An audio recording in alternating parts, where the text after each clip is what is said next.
Welcome to Cheating Story Tales. Before we dive into today's story, we have a humble request. Please consider subscribing to this new channel.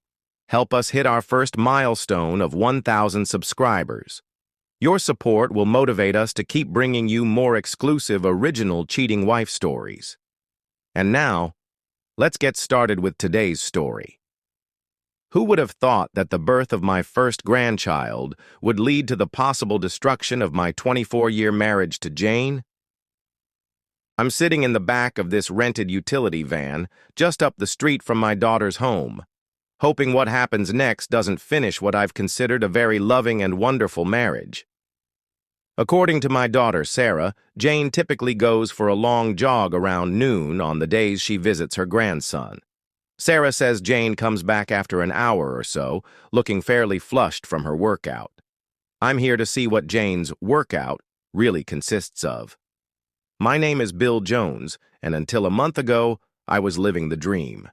My business is doing great. I'm 47 years old and part owner of a fabrication plant on the cusp of patenting a revolutionary plastic extrusion process. If everything goes as planned, I stand to make a few million, even after sharing the profits with my co-inventor and the 5 investors who backed our development. Beyond my work life, I thought my personal life was everything I could ask for. My wife seemed to love me, and we had a great life together. We have one child, Sarah, whom we're both very proud to call our daughter. Sarah met, married, and got pregnant by a wonderful man 10 years her senior, right after graduating from university. The funny thing about Sarah is how easily she's taken to motherhood and being a full-time homemaker. Here's a girl, a woman, really, but she'll always be my little girl, who graduated with honors and had every intention of taking the financial world by storm. Sarah's graduation present from Jane and me was a full 6 weeks of touring Europe. It was her reward for finishing college in just 3 years, buckling down while most of her peers spent spring and summer breaks at the beach. She met her future husband, Jim Taylor, in Europe. She claims it was love at first sight, something she wouldn't have considered possible before that first evening in Madrid. She also claims it was fate. Jim was from Jane's hometown of Olympia. When Sarah returned from her European tour, she moved into her grandparents' house, Jane's parents, and within 6 months, she was engaged to Jim. Within 18 months, she was married and pregnant with our first grandchild. Jane couldn't have been more excited. She immediately cut her work hours to spend time with Sarah and the baby. So now you know, my work life is great, and I'm a very happy grandpa and father-in-law. That brings us to my marriage to Jane. Jane and I met at the University of Washington. I was a senior, and Jane had transferred from Washington State. We had a class together, one of those entry-level classes required for graduation. Jane was, and still is, a very attractive woman. She's 5 feet 8 inches, athletically built, with a great smile and beautiful hazel eyes. I was smitten the first day I saw her, but our few conversations after class led me to back off since she seemed reserved. By the time the quarter ended, I worked up enough courage to ask her out, and she accepted. One date led to another, and things were looking good for a long-term romance. I found out the reason for her reservation after our 3rd or 4th date. She was getting over a very bad breakup. Jane had caught the boy she dated for 2 years in high school and 2 years at WSU in bed with another girl. She humiliated herself by accepting his indiscretion for almost 3 months before finally giving him an ultimatum. He had to choose. This guy was pretty full of himself by that time and blatantly chose both, even suggesting a 3-way. Jane had enough, left school soon after, and transferred to the University of Washington. I guess that made me a rebound romance. The subject seemed to hurt Jane, so it was never brought up again. I'm fairly certain Jane and I had a good marriage and that she was a faithful, loving wife for the next 23 years. Although we had minor disagreements from time to time, we never went to bed without working them out and at least kissing each other goodnight. I never strayed. Sure, I looked sometimes, but I was never tempted to ruin a good thing by crossing that line. Jane caught me once in a while, eyeing a woman at the beach or on the dance floor. She'd lightly slug my shoulder and say, "Remember, you can look, but not for too long, and never touch." She always did this with a smile and a gleam in her eyes. When Sarah had her son, William, or Bill Jr. as we call him, Jane decided she needed to spend more time with Sarah and the baby. Once a week, Jane would drive 60 miles from our home in North Seattle to Olympia. While it wasn't far by measured miles, anyone who has driven that stretch knows it can take hours to get from point A to point B.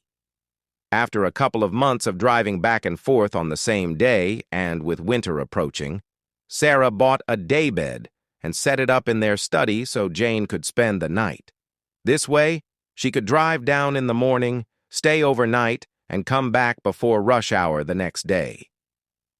I used those evenings Jane was away to work on the patent.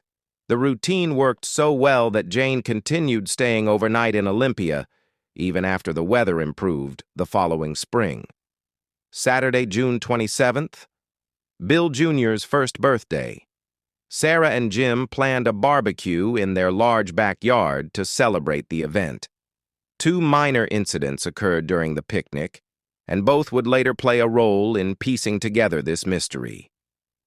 The first happened while I was sitting in a lounge chair, enjoying a cold beer. Jim and Sarah joined me, catching me as I stared at Jane. Jim was the first to speak. "You're a lucky man, Dad." I must admit, I took my father's advice and looked at Sarah's mother to see how my future wife might look at 40. Before proposing, Sarah playfully slugged him on the shoulder. "You pig! I can't believe you'd say such a thing. What if my mother wasn't such a babe? Would you have dumped me?" I tried to come to Jim's rescue. "It's true, Sarah. I did the same thing. One look at your grandmother convinced me that your mom was a keeper." Sarah turned to me, giving me a playful punch on the shoulder. "Okay, Dad, but what are we girls supposed to do? Look at your fathers? In that case, I'd better like looking at a shiny bald head." The 3 of us turned to look at Jim's dad, Jeff, who was manning the barbecue. We all laughed. Jeff's a great guy and good-looking, but he's been fighting male baldness by letting his hair grow long and attempting a comb-over. At that moment, the wind was blowing his hair around, making him look like a certain future president. "You're right, Jim," I said, smiling. "I'm a lucky man. How many guys are married to a 45-year-old woman who has the body of a 30-year-old? Sarah chimed in. "She should be in good shape with all the running she does. Every day she's here, Mom takes off by noon and spends at least an hour running to the waterfront and back. I don't know how she does it." "Yeah," Jim added. "She runs at least 4 days a week at home, too. Once or twice a week I'll join her and she runs me ragged. She'll do 4 miles at a 7-minute pace. I think she's planning to run a half marathon this fall." Just then, Jeff called everyone over to the grill, serving burgers and grilled corn on the cob. He even had surprisingly good veggie burgers, the first I'd ever liked. After we ate, I went inside to grab a few beers for Jeff, Jim, and me. Just before I stepped back out onto the patio, something caught my eye. Across the yard, in the house behind Jim and Sarah's, I noticed someone standing at an upstairs window. I stepped further into the house and focused. Sure enough, Jim and Sarah's backyard neighbor was at the window, watching our yard through a set of binoculars. He seemed to be focusing on the table where Jane, Sarah, and Jim's mom were sitting. As I moved closer to the patio door, the man quickly lowered his binoculars and stepped back from the window. "Jim," I said as I handed him his beer, "what's the deal with your neighbor behind you?" I just saw him staring over here with binoculars. Jim and Jeff exchanged puzzled looks before Jim answered. "That's Alan Ross. He's a salesman for one of our main vendors. The guy gives me the creeps." Jeff nodded in agreement. "We had a neighborhood watch block party last year, and even though he doesn't live on our block, he showed up. Everyone thought it was odd. I've caught him staring at Sarah a few times. I confronted him about it once." Jim added, "Yeah, he recognized me and was surprised to find out we were neighbors. He apologized. He said Sarah reminded him of someone he knew back in high school. I let it go, but it was strange. Well, I hope you keep the curtains in your back bedroom closed. What an exclamation mark. But something about this rang a small bell in my head. It was a long afternoon, and by the time Jane and I headed home, I forgot about the kid's neighbor. It wasn't until Sunday morning that I remembered. Jane was out on one of her runs, and I was having my second cup of coffee. So I went over to the bookcase and pulled out one of Jane's high school yearbooks. We keep all that nostalgic stuff with the photo albums in the den. I looked up the name Alan Ross, and much to my surprise, there was a handwritten note in the margin. Jane, it's been 2 great years with you, and just as your favorite song says, we've only just begun. I am looking forward to next year at WSU and all the years after. Your love forever, Al. So it was Jane's old boyfriend who was living right behind Sarah and Jim. Did she know? If she knew, why didn't she say anything? These and dozens of other questions swirled around in my head until Jane came home and took her shower. By the time she came downstairs, I had a fruit and yogurt smoothie waiting for her. As usual, Jane had that fresh, flushed, and glowing look about her. She looked so beautiful, I almost chickened out. But I sucked in my breath and asked the million-dollar question. Jane, do you know an Alan Ross? Jane's answer was so fluid in retrospect, it was almost as if she anticipated the question and was ready with her answer. I knew an Alan Ross in high school. We even dated for a while. Why do you ask? Jane's answer took me by surprise, and I decided to play the rest of the hand close to the vest. He lives behind Sarah and Jim. When Jim caught Ross looking at Sarah, he called him out, and Ross said she reminded him of a girl he knew in high school. Given how much Sarah looks like you at that age, I wondered if you weren't the girl he was talking about. It could be. But why bring it up? Did something happen? Not really. But I think I saw him watching us from his house yesterday. It just seemed a little odd, that's all. Then, events cascaded to this moment with me sitting in this rented van. First, the next time I went into the den, Jane's senior year yearbook was no longer on the shelf. It was like a punch to the stomach. I had to sit down in my leather chair and catch my breath. What the hell is going on? That's when Sarah's comment at yesterday's lunch came screaming back into my brain. Every day, Mom takes off for an hour to run. The implications were too awful to contemplate. My Jane with another man. Should I confront Jane? Should I talk to Sarah? Or maybe hire a private detective? I remember reading something where someone asked the question, you have to ask yourself, will you be better off without her? I didn't think I could tolerate Jane's adultery, but would I divorce her? That's a question I couldn't answer that night, especially with what little information I had. I went upstairs, took a sleeping pill, and went to bed. I don't even remember if I kissed Jane goodnight, but I must have because she didn't bring it up Monday at breakfast. For the next 2 days, things were way too hectic at work to consider my personal issues. Our investors were in town Monday and Tuesday to chart our progress on the patent.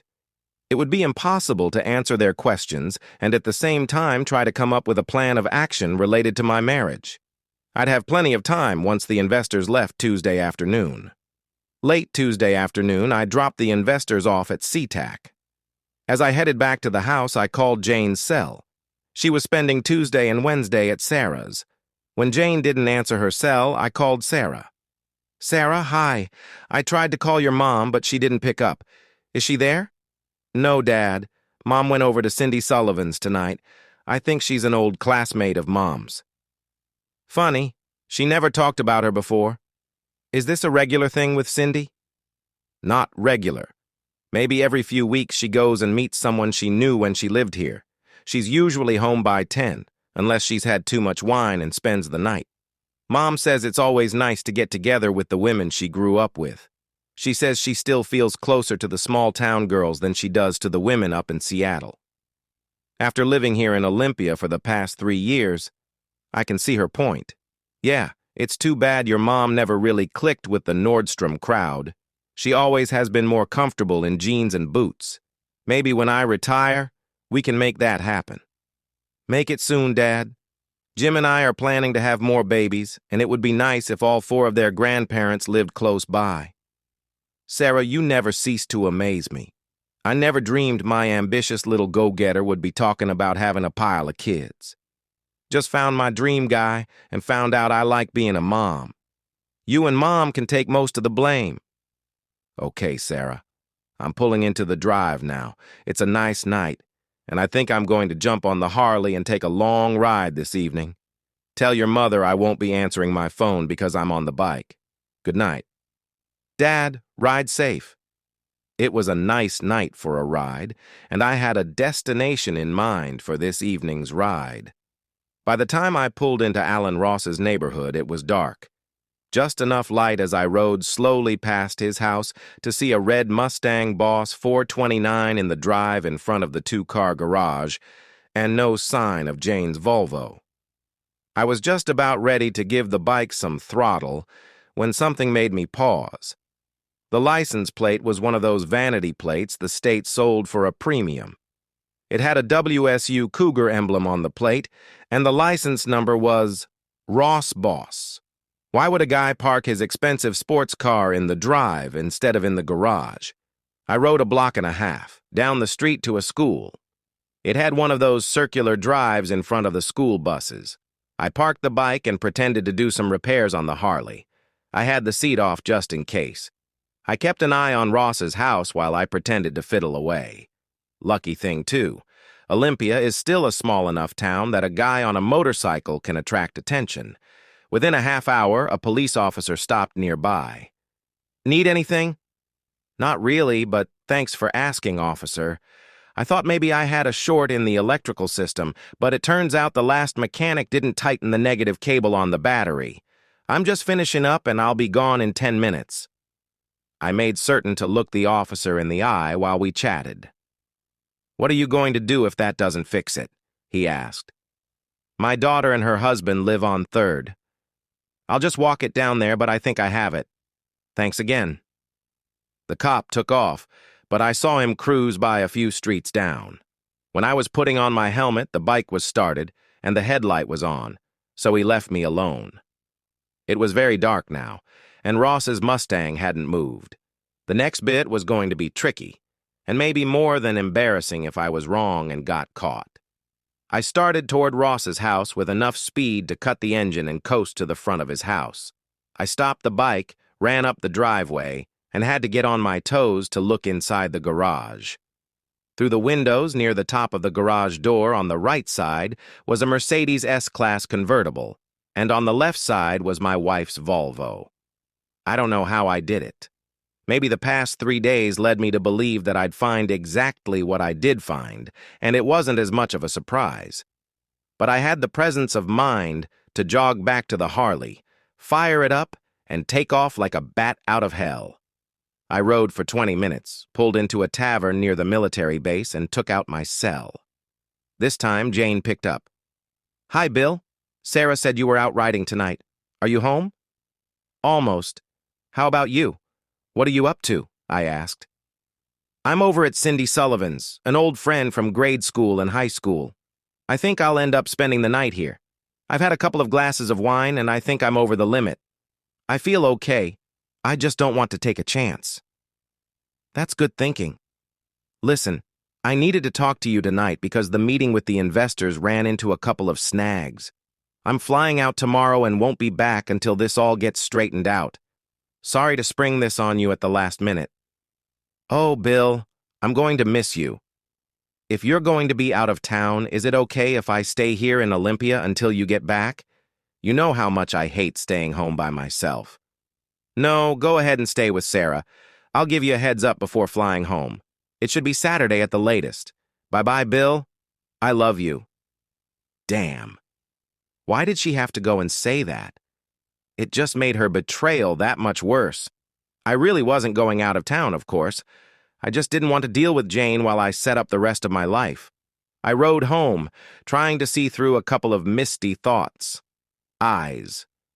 I don't think but I'm not ashamed to say a few tears fell, and quite a few curse words crossed my lips while thinking about 25 years with the woman I loved more than myself, the mother of my daughter, and the grandmother of our beautiful grandson. I wondered if my life would ever be happy again. Wednesday, I called my business partner, explained the situation, and told him I'd be out for a few days. He was sympathetic and said the usual nice things to commiserate, but deep down, he was probably thinking about how this would affect our deal. I can't say I blame him if that's really what was on his mind. We were so close to making a small fortune, and here I am dumping a load on top of it. Then a call to our lawyer for a reference for a divorce attorney, making certain he knew it had to be a very good one, maybe the best. There was no way I would split millions with a cheating who may end up with spending my money on cars and whatever else. The attorney I was referred to understood the urgency of the situation and agreed to meet me that evening in his office. He was upfront about it. I could count on paying him a handsome premium for the after-hours meeting to clear his calendar and expedite the paperwork, but he assured me it would be worth my money. I checked into a local hotel and called Jane at noon. Of course, she didn't answer. Whether she was actually running or was jumping Ross's bones at that moment was irrelevant. I just wanted to avoid any conversation. I left her a message that I'd be tied up in meetings but would call her tonight when I met with the attorney. That evening, he had his act together, obviously not his first time dealing with this situation. He listened to my tale of woe and my desire to go forward without getting scalped. He said the paperwork would be ready by Friday morning and gave me the getting separated checklist, accounts to close, items to label, how I wanted to handle notifying Jane, etc. When he heard my plan for giving Jane the divorce papers, he started to shake his head. I assured him I could do it without ending up in jail. He said he still advised against it, but he could understand my motivation. Just don't be stupid. Thursday, I went down the checklist. One credit card was left open, the one Jane carried, but the credit line was reduced from $30,000 to $10,000. We paid off the balance every month, so there was little danger this would alert Jane before the day of reckoning. Friday morning at 8 a.m., I was sitting in the attorney's lobby. He almost smiled when he walked in the door. He went right to his desk and handed me the envelope sitting there with my name on it. I signed where I needed to, and he reminded me as I walked out the door, "Remember, I said don't be stupid." I drove to the rental car office at SEAC on my way south to Olympia and drove away with a white utility van. Here I sit, down the block from Alan Ross's house, waiting to see if this is the day my marriage blows up forever. At 11:45, Jane comes around the corner wearing her jogging gear. She heads toward Ross's house, up the steps, reaches under a planter, and lets herself in the door, just like it's her home. At 11:55, Alan Ross pulls up in his Mercedes and parks in the garage. At 11:56, I drive the van over to Sarah's house. Sarah is surprised to see me, but not as surprised as when I tell her why I'm there. I tried to tell her in a way that wouldn't shock her, but that's probably unrealistic. I asked her to call her husband, Jim, and meet us at home as soon as he could get away. I knew when this was over that Sarah would need Jim's strength. "No, Dad. No. That just can't be true. Mom loves you. She'd never cheat on you. And I can't be that stupid. If she was cheating, I'd know. You must have it all wrong, Sarah. I'd give anything for it not to be true. I loved your mother for over 25 years. Damn, we were going to celebrate our 25th anniversary next year. But let me tell you what I saw." I told Sarah all the evidence I had so far. Sarah remained reluctant to believe. We picked Bill Jr. out of his crib and took Sarah's car with Jr. in his car seat around the corner and parked in front of Alan Ross's house. Sarah stayed in the car while I went to the front door with the manila envelope. I had to ring and knock before the answered the door in his bathrobe. "Who the bach are you?" "Pleasant guy. I'm Jane's husband. Can you please call her to come to the door? I want to talk to her." He stood there with his mouth hanging open. He tried to shut the door, but I was prepared for that and stuck my foot in the jamb. It hurt like hell, but I kept the door open. I busted it open with my shoulder and yelled inside, "Jane, come here right now." Ross kept pushing on the door, but it wasn't doing him any good because now my torso was in the way. I kept yelling for Jane to come to the door. I don't know how, but I kept my cool and didn't threaten either Ross or Jane, but I did keep shouting for her to come to the door. When Jane finally appeared, she had her jogging gear back on. I'm assuming she was naked when Ross answered the door. She had a frightened look in those eyes I loved. "Bill, what's going on? Why are you here?" "That's not the real question, Jane. The real question is, why are you here?" I took this opportunity to grab the lapel of Ross's robe and pull it open. He was naked underneath the robe, of course.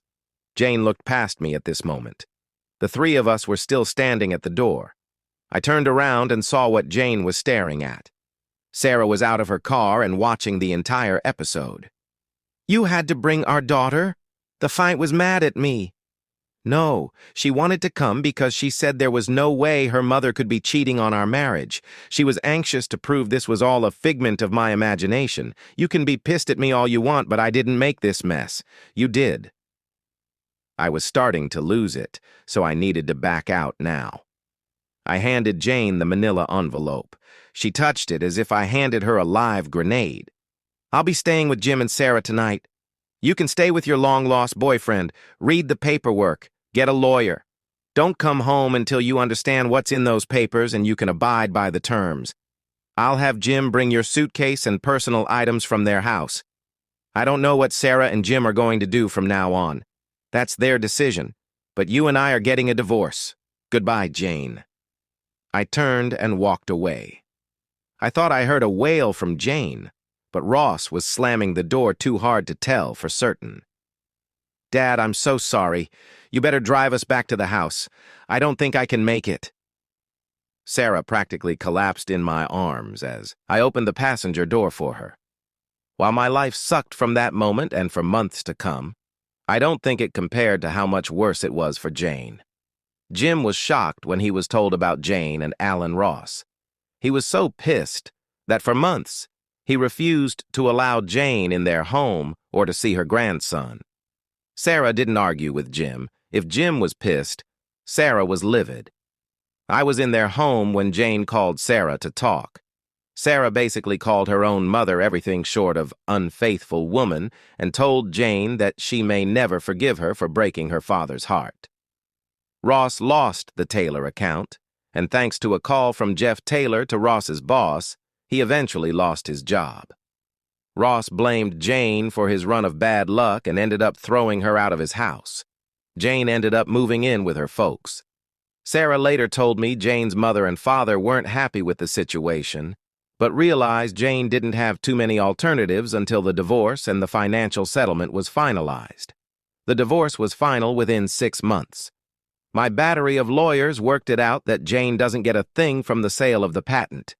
They were able to shield almost all the money because the patent was sold to a foreign company, and my portion was placed in an offshore trust. Don't ask me how. All I know is it cost me 6 figures. This made it all work, but it kept the money out of Jane's hands. She did get plenty, half the sale of our house, half of our savings, but well short of millions. Soon after the divorce, I did get a letter from Jane, but it didn't explain why she cheated. Maybe her excuses made sense to her, but not to me. It contained the usual excuses: empty nest, feeling lonely, needing closure with Ross. What the letter didn't explain was why she would jeopardize what I thought was a great marriage just for such reasons. Jane reacted poorly to her new reality: the loss of her marriage, the separation from Sarah and Bill Jr., and finally, the second separation from Ross. Her behavior became erratic. She started drinking and continued to go downhill. Jane ended up going into rehab at her parents' place. I suppose most jilted husbands would feel some pleasure from seeing their unfaithful ex-wife get what she deserves, and there are times when a small smile crossed my lips, thinking of her suffering. But let's face it, I loved this woman for so many years trying to shield her from pain. How could I just stop caring? Thank goodness for the support I received from my kids. I may have been uneasy about destroying my ex-wife, but I had no qualms about messing with Ross. I got a chuckle out of a couple of things Jim did. Even after his dad got Ross fired, one evening, Jim looked over the back fence and saw Ross entertaining a young woman. Jim went to the fence, called the woman over, and proceeded to ask how she felt hanging out with a guy a married woman, then dumped her when the woman needed him.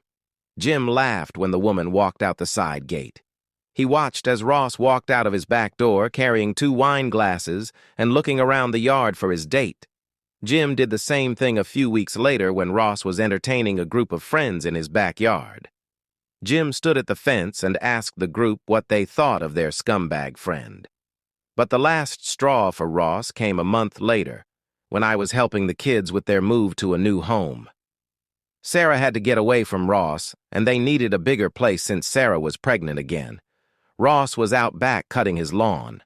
I told Jim to wait a couple of minutes, then start recording the scene on his smartphone, but make certain to put his thumb over the microphone. I jumped over the fence and started to talk to Ross in a low voice. I said a few things to get him riled.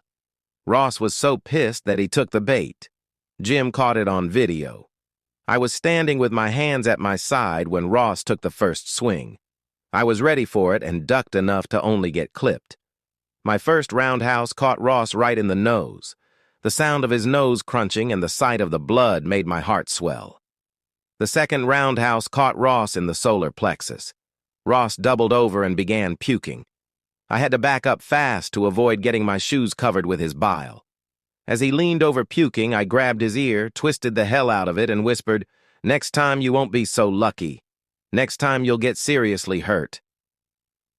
Ross was still doubled over when I walked out of his yard through the front. Somehow, his Mercedes got keyed. I immediately went to the police station with Jim. My story was Ross invited me over to his yard. I figured it was to apologize, but when I got there, Ross took a swing at me and I only defended myself. Jim showed the cops his recording, and I swore out a complaint of assault. Hours later, Ross got out of the emergency room and headed to the police station to swear out a complaint against me. The whole episode came down to he said, and I ended up walking out of the courthouse scot-free. It's funny. I spent my entire career believing in the win-win philosophy, always looking for a way for both parties to a contract to walk out of the room feeling good. There's nothing win-win in a divorce, at least nothing I can point to. It's definitely lose-lose, no matter how bad you stick it to your cheating ex-spouse. It's been 2 years since that awful afternoon, sitting in that rented van. I wish I could say that I met a 30-some bikini model who pledged her everlasting love and fidelity to me. But we all know life isn't really that kind. I had 24 great years with the woman I loved with all my heart. I have 2 great kids. Yes, I consider Jim to be a son, and now 2 great-grandchildren. Financially, I'm in great shape. Do you know how many men get shafted by the system and end up living in a one-room apartment while supporting a cheating ex-wife? Too many. But at least that's not my fate. No, I have enough money to live comfortably and even travel. I'm currently spending a month touring Italy on a Ducati. I even took in the MotoGP pieces in Mello. But as I sit, having an espresso outside a cafe in Florence, I have to fight back the tears. Jane and I always said we'd do this together, tour Italy on a motorcycle with no deadlines and only each other. Now I'm doing it without her. Jane did get out of rehab, but still lives with her parents. Sarah and Jim allow her to visit her grandchildren for no more than an hour every month. I think Sarah does this as a form of torture. She still hasn't forgiven her mother. The question haunts me. How could she do this to us? Life isn't a movie where every question is answered before the credits. It's more like a Joseph Conrad novel. Life just is, and often absurd, and the good guys don't always win. I finish my espresso, put the helmet back on, start the bike, and ride into my own heart of darkness. And that's the end of today's story. If you enjoyed it, please give this video a thumbs up and drop a comment below. Your support helps the algorithm push my content further. If you're new to the channel, don't forget to hit that subscribe button. It really helps me keep creating more stories for you. Thanks for watching, and I'll see you in the next one.